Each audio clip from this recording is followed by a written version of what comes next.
Extraordinary Lives. I'm your host, Katy Rey, a fierce leader in the community, empowering you to own your story and embrace everything you are. So my guest today, I got to meet on his podcast. We have G. Holloman, but G, tell me what the G stands for. G is just my nickname I go by, but my real name's Gerlanda, spelled Gerlanda. Boom. You know, so. Boom. You're legal. And I see a tattoo. Yeah, that's another mistake when you're young. Graduate high school, you know. Let's just talk about all our mistakes on this episode. Let's just go into it. You just live and learn. Tell me about who you are. Who is G? Well, G. Holloman, Gerlanda, he is a husband and he's a father to a 12-year-old.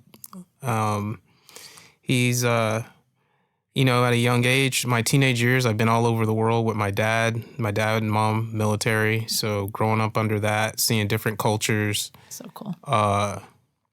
Just seeing how different people live and then coming here, culture shock.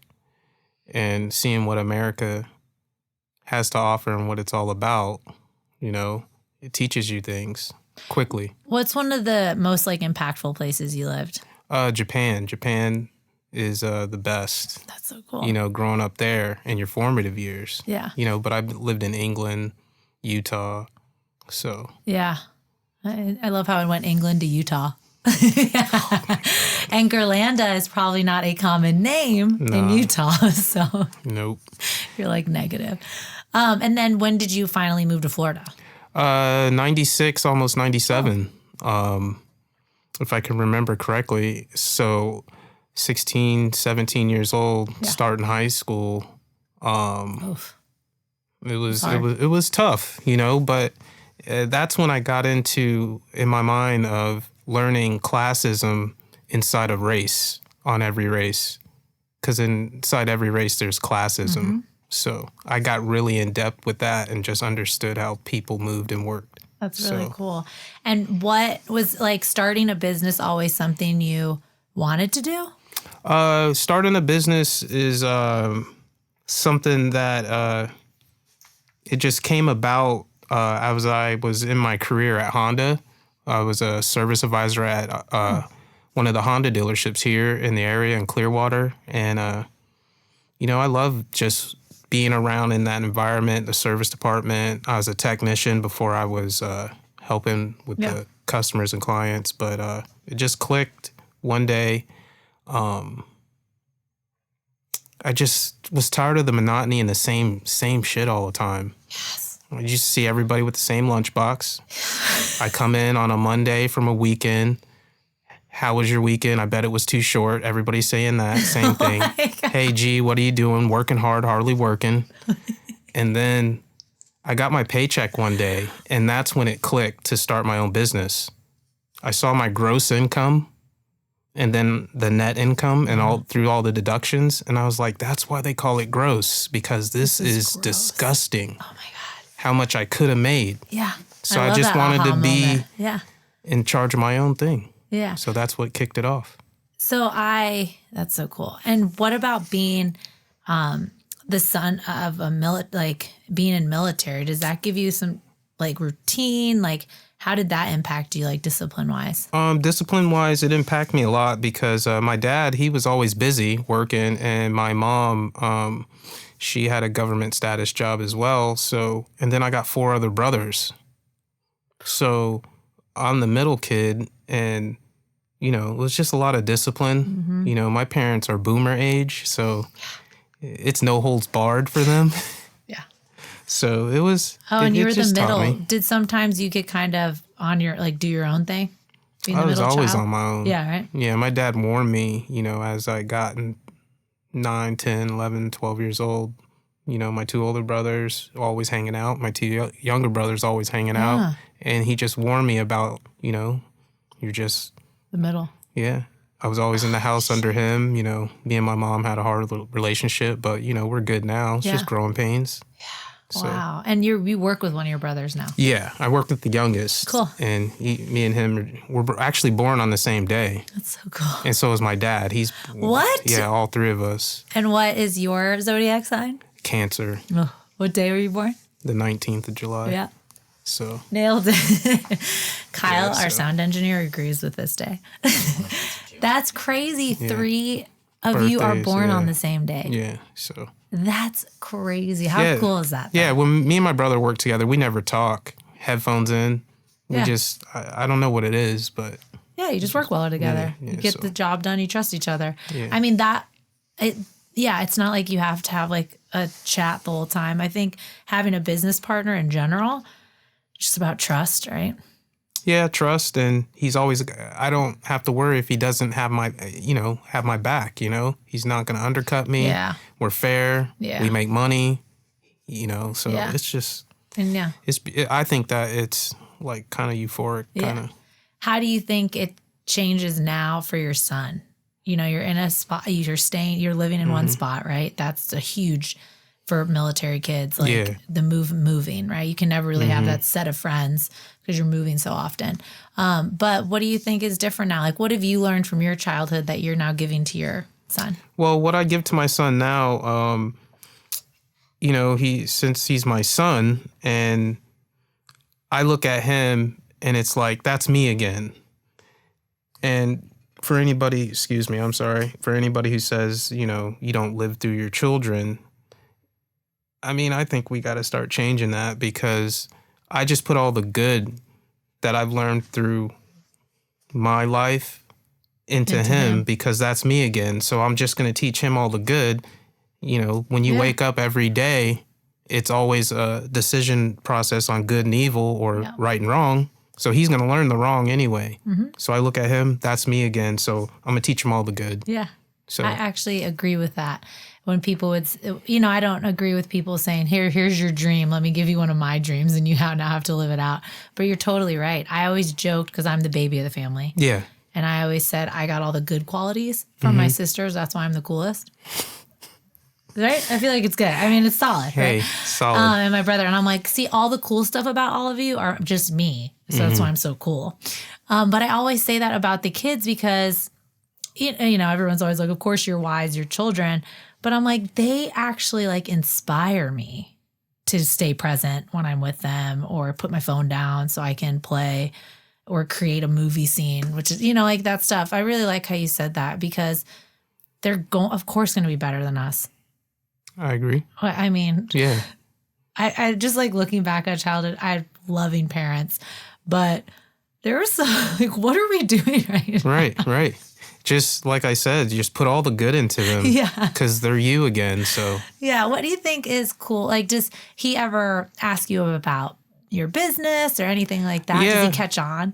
Because he's 12, right? Yeah, he's 12. He asks me all the time, Daddy, how many cars you do, blah, blah, blah. That's so cool. Because I just teach him I just try, in football analogies, the X's and O's. So I just teach him the money aspect of Because it. we never got taught that. Yeah, correct. So, Daddy, first when I started, how many cars did you do? It was always about the quantity. And I'm just like, it's not about the quantity. It's about the efficiency, the how much you're making per. I dissect it, but I don't want him to touch the cars like for his. Well, no, yeah.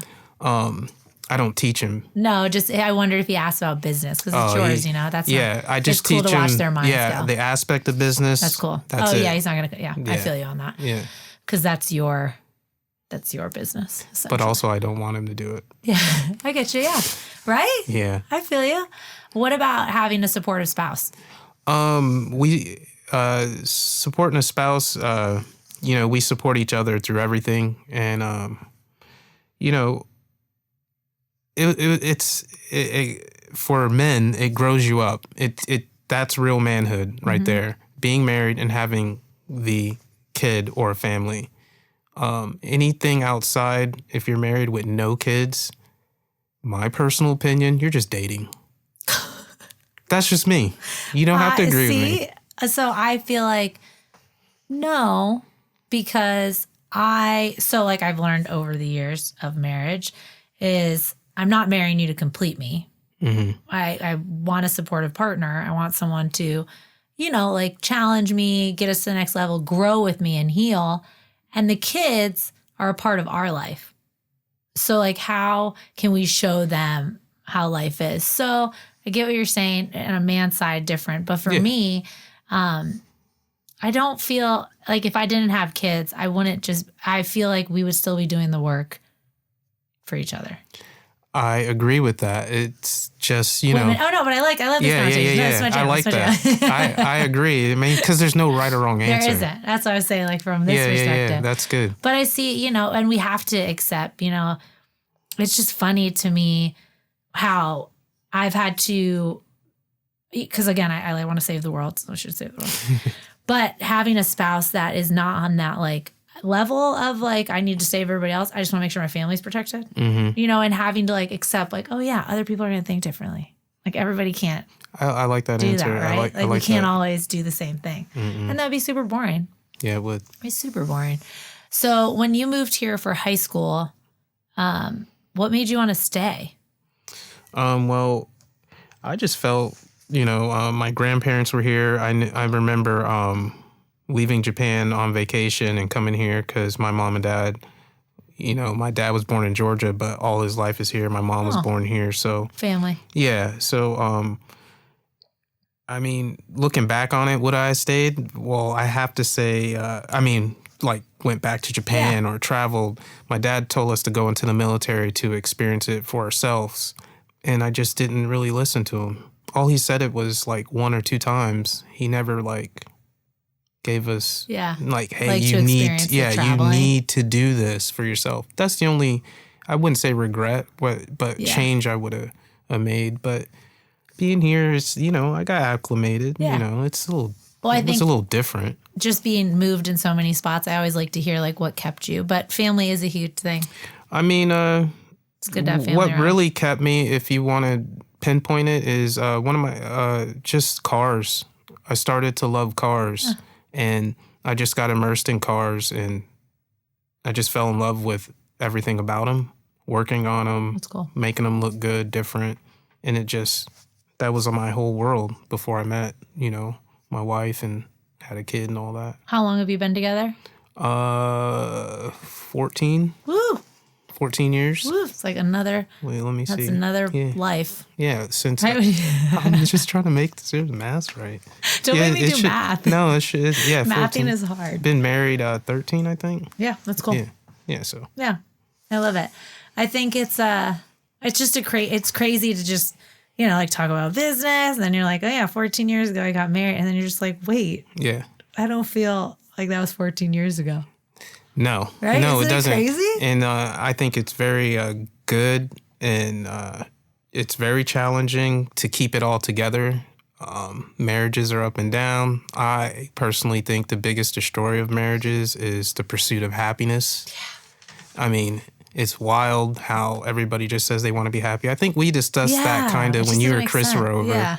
And the biggest, the excessive expectations on one another destroy marriages as well. Yeah, because people see like a fake Facebook reel and they're like, oh, that's happiness. I need that. And you're expecting that person to deliver that. And then you're just like, what? We all can get caught up in it. Oh, I've been caught up. Yeah, if you're not careful. Sure. So. But it's fun to be self-aware. But it's not fun to watch other people not be self-aware and chase this happiness. Yeah. How about that growing up here? How's your friend circle changed? Growing up here, I didn't have a lot of friends when I moved here. I was just the, New kid. Hey, where are you from? I'm from Okinawa, Japan. No, you're not. Why do you talk like that? You're black. You talk white. Assholes. And I was like, what the fuck does that mean? What does that mean? Yeah, I guess it's just like, I always used to ask people, what does that mean? And they're like, oh, well, you talk proper. Well, why can't you just say that? Yeah. And why is white? And first of all, I will take you to a town of all white people to show you not proper That's English. That's why I said the classes of classism inside race it's just, I love talking about it because people don't like talking about it. Yeah. I love it. I know exactly what you're saying. there's the N-words of black people. Then there's the pro-blacks of black people. And then there's the well-to-do blacks. There's the progressive blacks. Yeah. And like my wife is white. And I said, so I always heard white trash. What's lower than that? And she was like, trailer trash. And I was like, what's lower than trailer trash? There's nothing.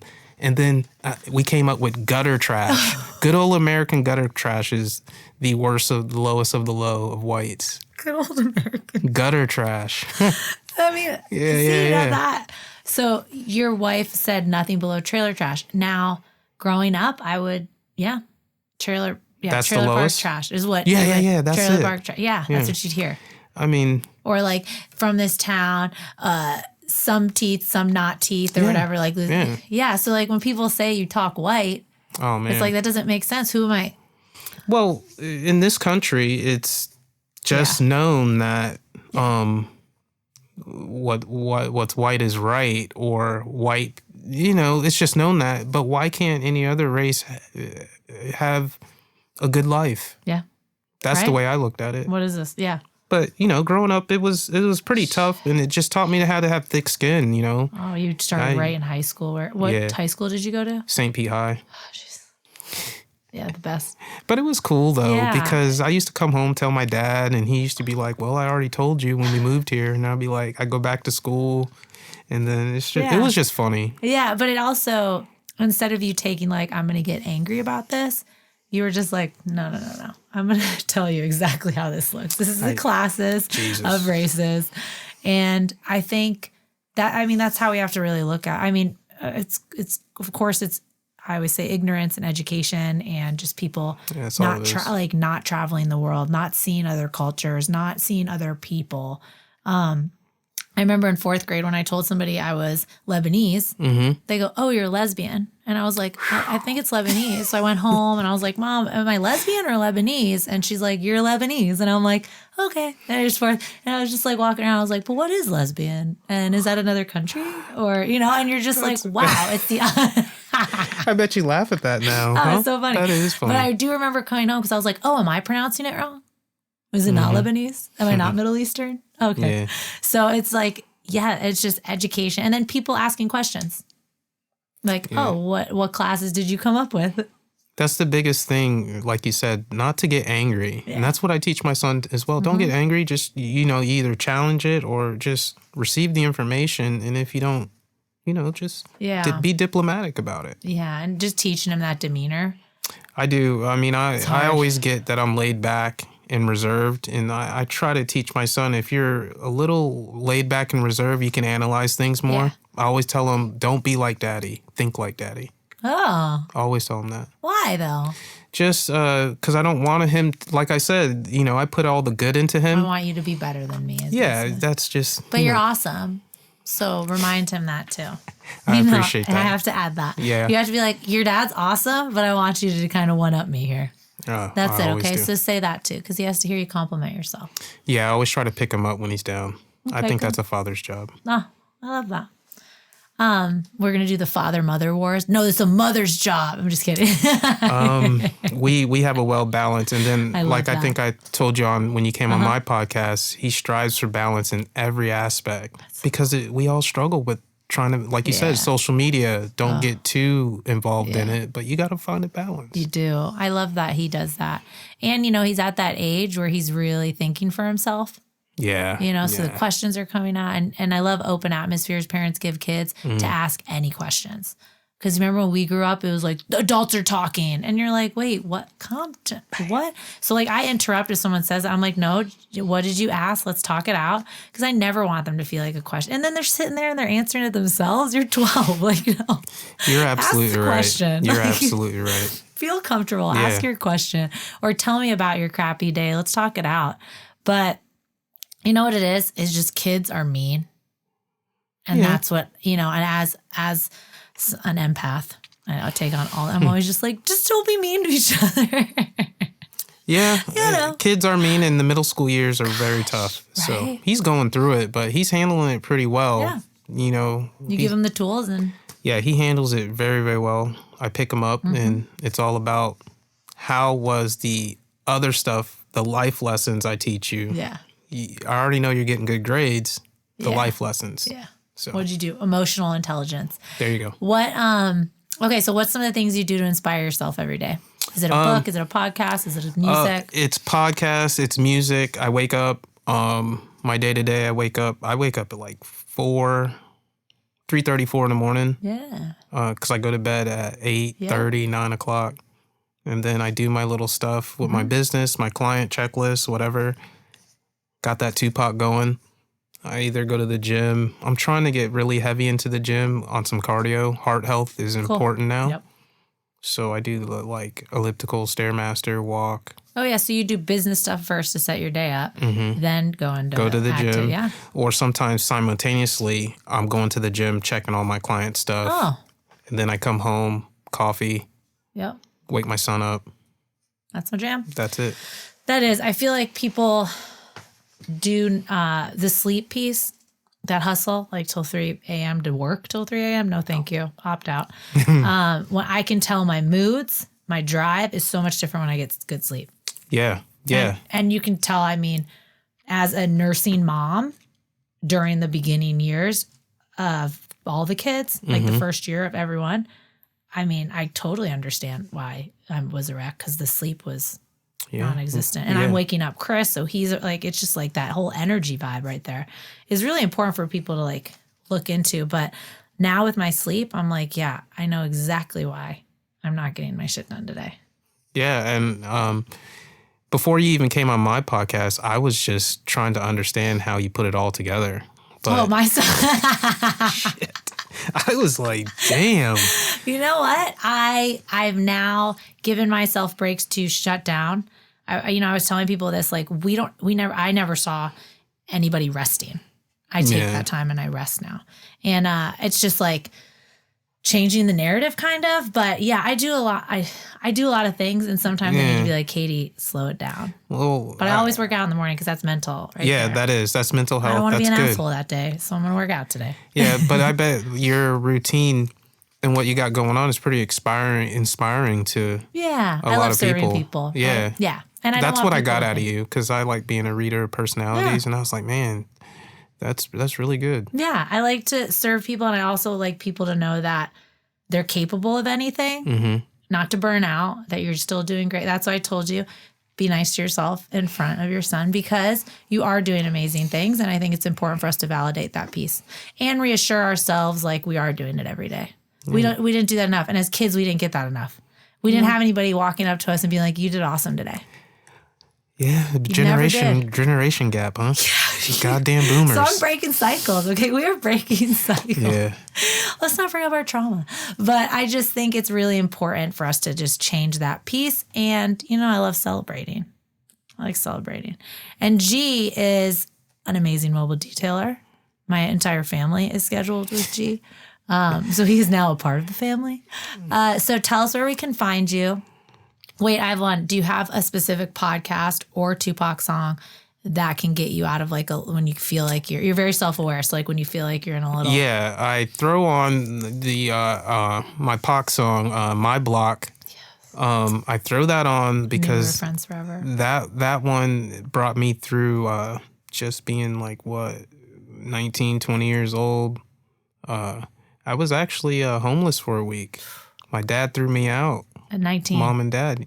Well, I was doing shitty stuff. Yeah, and they were under their roof, right? I was under their roof, out of school, just grimy. So, he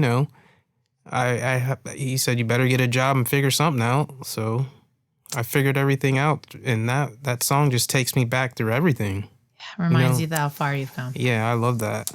That's really cool. I love that you knew exactly and the time because I think that's really important. And it's not like you bring up the past to like sit in it, but you do that because you want to be thankful for where you're at. Yeah. I like that. And everybody has something like that. Right. Bring them through. And that's scary too, but you can see where you don't want your kid to end up, right? Mm-hmm. And you were just a kid. We're 25, it stops our brain development, right? Yeah, frontal lobe fully develops. We don't learn enough about life to be like, hey, it's your, I work with foster kids who get aged out at 18. Yeah. So it's like, what are we doing? Yeah. So it's like at 19, you're still a kid. And that's scary. Yeah. I mean, but it was worth it. Oh, and now you have your inspiring song. Yeah. Here we are. Yeah, I always throw that on. So Where are we going to find you, and how can we call you for mobile detail? You're going to find me at MaximumOverloadLLC.com. That's the website And you your can podcast. go to. My podcast is Maximum Overload Podcasts on YouTube. And or you can call or text me 727-512-8747. I love it. Yeah, everything Maximum Overload. Maximum Overload auto detailing online, on Facebook, Maximum Overload, Instagram, Maximum Overload. Listen, my car was filthy, but it's beautiful now. I don't let the kids touch any food in that car anymore. I'm like, you better not touch anything. Your car was trash, but it was easy to do. That's detail slang. It was trash. First of all, I accept that. I accept that wholeheartedly. But it was easy to do. But it was true. Yeah, so. You can find G on Not a Great Whisperer podcast at katyray.com. Well, www.katyray.com. It has been a pleasure. I'm so glad you got to join the show. It has been, and I really appreciate it, Katie. Ditto. Thanks.